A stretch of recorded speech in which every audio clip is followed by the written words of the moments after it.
Mr. Speaker, I move that we recognize Congressman Duavit. Congressman Jack Duavit is now recognized. Thank you, Mr. Speaker. My dear colleagues here present and not present abroad, I would just like to explain my vote.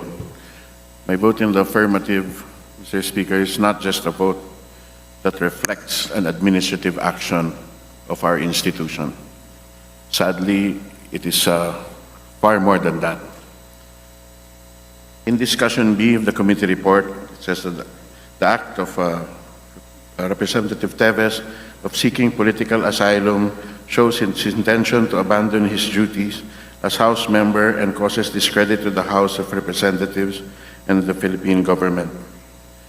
Mr. Speaker, if I may be allowed, maybe others here are not familiar with the concept of political asylum, but basically in the United Nations, then all over the world, by definition, when you apply for refugee status, when you apply for political asylum, you are making the accusation that your country does A, not have the capability to offer protection for those persecuted, or that your own country is unwilling to provide protection for the persecuted.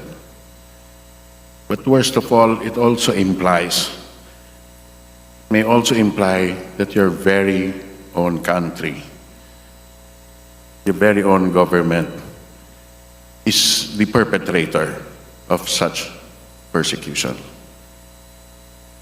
These are accusations that are so grave that in the over 100 years of our republic's existence, from the first Congress to today's Congress, the possibility of such a thing even happening has never been considered. I'd like to take this time, Mr. Speaker, to make a plea to our colleague, Representative Arnie Teves. Perhaps he was misadvised. Perhaps he did not see that by applying in Timor-Leste, that this was the accusation that he has brought on our state. I would like to make a plea to our colleague. Please heed our call. His insistence not to show himself to us, these accusations he has made.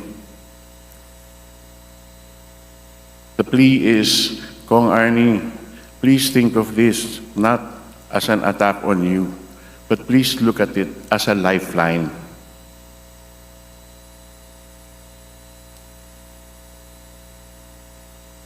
This can be cured if you did not mean to besmirch our state, if you did not mean to do any harm to our house. All of this can be cured by just coming home. We are asking you to have trust and faith in us, your peers. If I can go back in time, Mr. Speaker, when I first entered these halls in 2001, I had the opportunity to work with his grandfather, a wonderful man. At the time, he was maybe 81 or 82 years old. Towards the end of the 12th Congress, maybe 84 or 85. His body racked by the ravages of time, but still very bright, always dedicated, always present. He was a legend,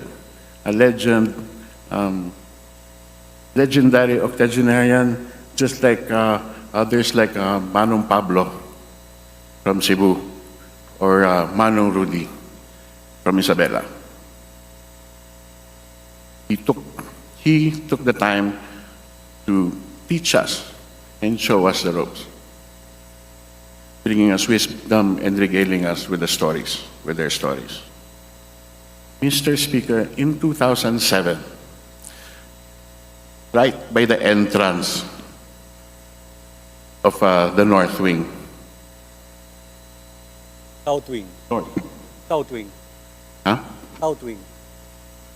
South Wing, I'm sorry. We lost one of our members to a bomb blast.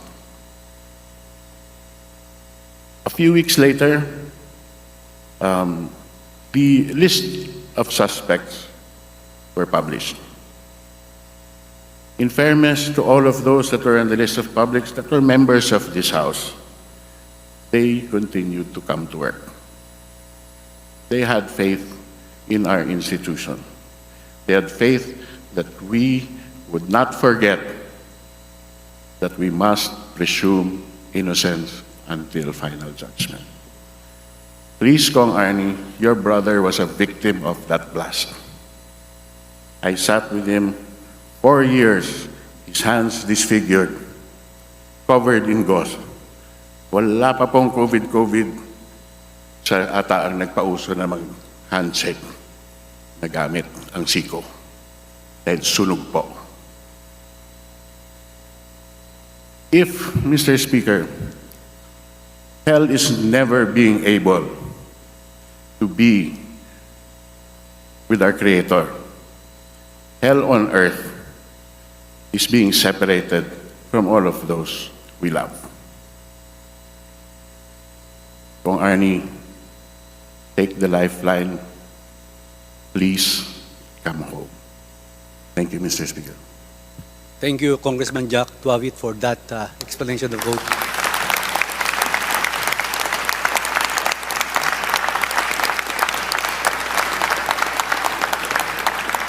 And your explanation of vote is fully noted, Congressman Duavit. Majority Leader? Mr. Speaker, the majority enjoins the position of Congressman Jack Duavit in his call to our colleague Congressman Arnie Teves to please come home. Is there any objection? The chair is none. Kong Arnie, we can allow. Motion is approved.